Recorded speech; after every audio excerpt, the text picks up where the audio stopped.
To tell it right, I have to start with Daniel.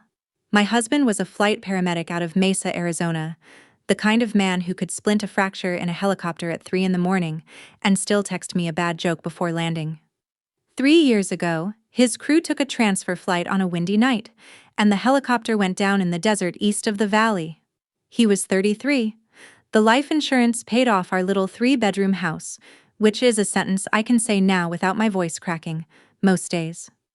I stayed on nights in the pediatric intensive care unit because sick kids don't keep business hours and neither does grief.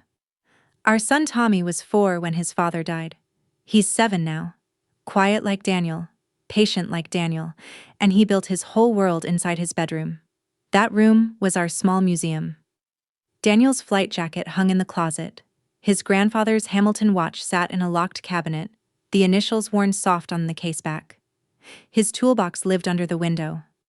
And on the desk sat a half-built wooden sailboat, ribs and keel and one coat of nothing, because Daniel and Tommy had started it together the winter before the crash.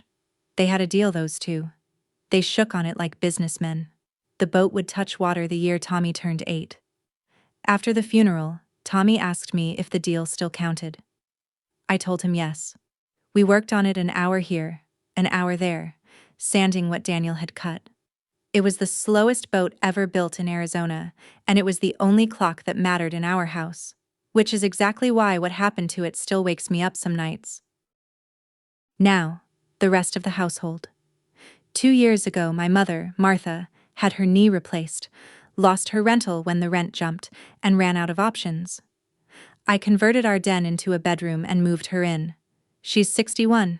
She watched Tommy 3 nights a week while I worked, and I covered her phone bill, her prescriptions, her car insurance, and the gap between her Social Security and reality. That arrangement had a name in our family. The name was Rachel. I've been the strong one since I was about 12, when my father's paychecks got unreliable and somebody had to make sure Catherine had lunch money. In my family, being capable is a chronic condition. There's no cure.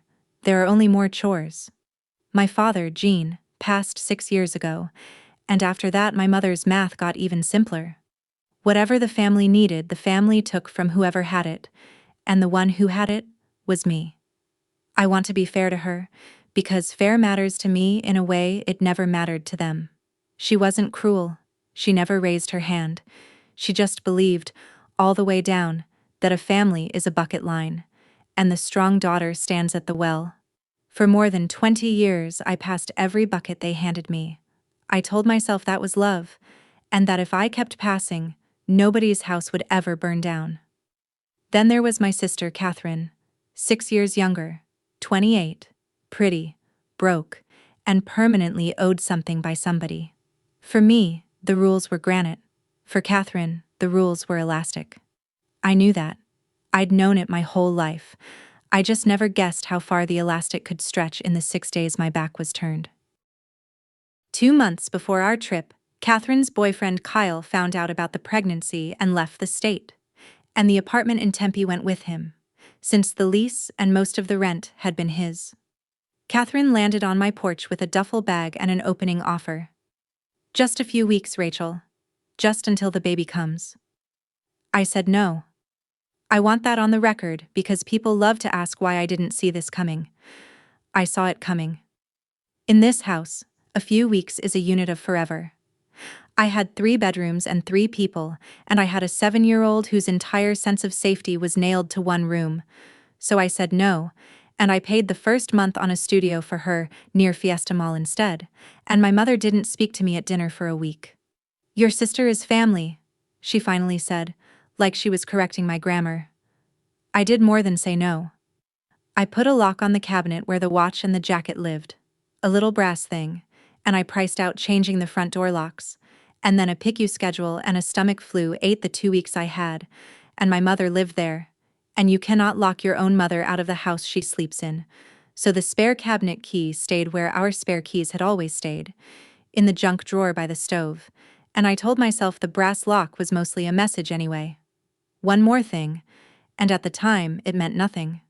Catherine started liking half the listings on our neighborhood marketplace page, strollers, cribs, dressers, and I thought, good, She's nesting on a budget. I understood the likes later. She wasn't browsing. She was pricing.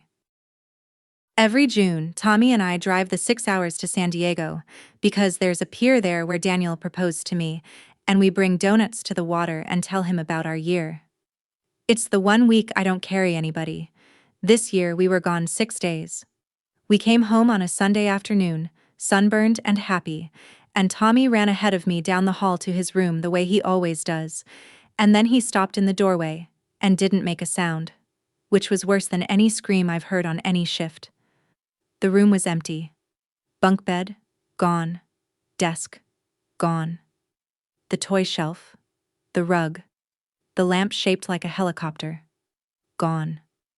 The cabinet with the brass lock was gone from the closet, and so was everything it had held, and in the corner where the boat had been drying stood a brand new white crib with the tag still on. My sister came out of my son's bathroom holding a paint sample card, and she smiled at me. "Where are my son's things?" I asked. Catherine laughed, actually laughed, one hand resting on her belly. "I took the room. I sold everything. Got a good price." From the kitchen doorway my mother chuckled, drying her hands on a dish towel like this was a Tuesday. "Your sister is pregnant," she said. "It's only fair, right? Fair is fair." Tommy grabbed a fistful of my shirt and pressed his face into my ribs, and I felt him shaking before I heard him crying. I looked at my sister's smile and my mother's dish towel, and I heard 3 generations of buckets being passed down a line, and I said one thing, and I didn't say it to them. "Get your backpack, baby." Then I took my son's hand and walked out of my own house. My mother watched me go with no worry at all on her face. She thought my silence meant yes. She had a lifetime of evidence. She was wrong by one night.